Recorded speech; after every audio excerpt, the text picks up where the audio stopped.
আমরা প্রত্যেকেই জীবনে বড় হই প্রথম হওয়ার স্বপ্ন দেখে, 100-তে 100 পাওয়ার স্বপ্ন দেখে। কিন্তু আসলে বাস্তবে সবাই তো আর 100-তে 100 পায় না। প্রত্যেকে যদি 100-তে 100 পাইতে চায় তাহলে আসলে 80 কে পাবে, 90 কে পাবে বা 33 কে পাবে। আসসালামু আলাইকুম।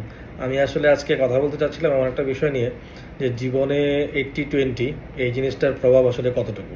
এই 80-20 বিষয়টাকে অনেকে অনেকভাবে ব্যাখ্যা করে। তো আমার কাছে একটা মজার ব্যাখ্যা আছে। মজার ব্যাখ্যাটা এইরকম, এটা হয়তো অনেকে আগেও শুনে থাকতে পারেন, যে আসলে আমরা সবাই চাই ছোটবেলা থেকেই ক্লাসে ফার্স্ট হইতে, ক্লাসের মধ্যে 100-তে 100 পেতে। তো প্রত্যেক বাবা মাই যদি চায় যে তার বাচ্চা ক্লাসে 100-তে 100 পাক, তো আসলে সেকেন্ড কে হবে, থার্ড কে হবে। আর এটার জন্য সবচেয়ে বড় যেটা প্রবলেম, সেটা হচ্ছে যে আপনি যদি 80% মার্ক অ্যাচিভ করতে চান, তো সেটার জন্য আসলে যে পরিমাণ পরিশ্রম করতে হয়, আর বাকি 20% মার্ক অ্যাচিভ করার জন্য আসলে তার থেকে 10 টাইমস বেশি পরিশ্রম করা লাগে। কারণটা হচ্ছে যে আসলে ওই বাকি 20% মার্ক অ্যাচিভ করার জন্য আপনাকে 100% সময় পড়তে হয়। তো এটার জন্য বাবা মারা যেটা করে, বাচ্চাকে একটা খুবই একটা নিয়মতান্ত্রিক একটা স্কুলের মধ্যে ভর্তি করে, সেই সাথে একদম সকাল থেকে নিয়ে এসে রাত্র পর্যন্ত ক্লাস টিউটর বাসায় এসে পড়ায়, আবার নিয়ম করে পড়ে, এখন এটা তখন এটা বিভিন্ন ধরনের বিভিন্ন কিছু পড়তে হয়। একটা টাইট শিডিউলের মধ্যে আসলে তার জীবনটা যায়, এবং বাচ্চাটা বড়ই হয়ে হচ্ছে একটা এরকম একটা নিয়মতান্ত্রিক জিনিসের মধ্যে।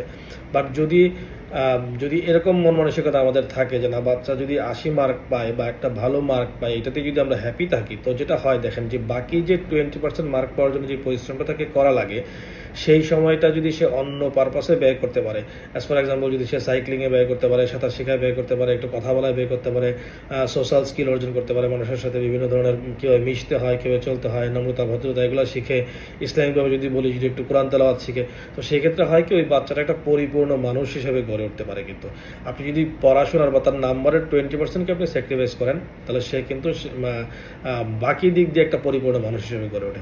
একইভাবে যদি বলি যে আমাদের কর্মজীবনে, সেলস লাইফে যদি বলি, যে অনেকে আছে আমরা প্রত্যেকে এই টার্গেট নিয়েই চলি, যে এই মাসে 100% অ্যাচিভ করা লাগবে, 100% গ্রোথ থাকা লাগবে, 100% টার্গেট অ্যাচিভ করতে হবে, সেলসের টার্গেট 100% অ্যাচিভ করতে হবে, রিকভারি টার্গেট 100% অ্যাচিভ করতে হবে, এই ধরনের টার্গেট নিয়ে কিন্তু কাজ করি।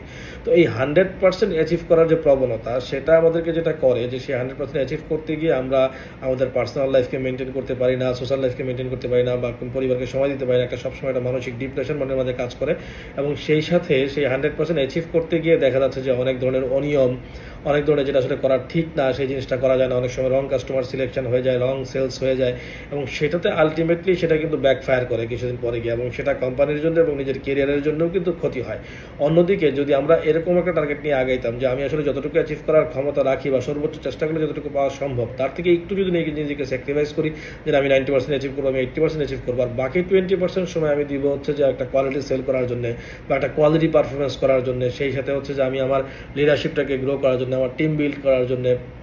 হয়তো আমার সাথে এই মন্তব্যটা অনেকে এগ্রি করতে নাও পারেন, বাট আমি এতটুকু বলবো যে আমার বিশ্বাস যে কেউ যদি আসলে 80-90% পারফরমেন্স করে, আর বাকি যে 10-20% যে সময়টা আছে, সেটা যদি নিজের পার্সোনাল ডেভেলপমেন্টের জন্য বা তার সোশ্যাল ডেভেলপমেন্টের জন্য, টিম ডেভেলপমেন্টের জন্য ব্যয় করে, তো আলটিমেটলি একটা স্টেজে গিয়ে দেখা যাবে যে তার অ্যাচিভমেন্টটা কিন্তু সেই 100% যে অ্যাচিভার তার থেকে বেশি। তো সেই ক্ষেত্রে আসলে আমি দুইটা জিনিসের ব্যাখ্যা দিলাম, বাট জীবনের প্রতিটা ক্ষেত্রেই আমরা 80%-এর উপরে হ্যাপি হইতে শিখি।